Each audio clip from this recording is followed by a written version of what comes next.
In this lecture, we'll learn about ISO, one of the most important thing in photography.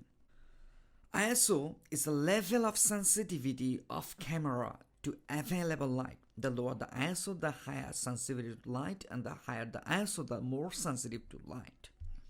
When you decrease the ISO, the image sensor becomes less sensitive to the light, and while you increase the ISO, the image sensor becomes more sensitive to light.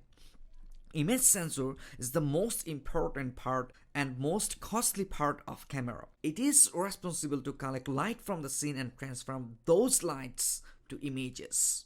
The higher the ISO, the captured images becomes noisy.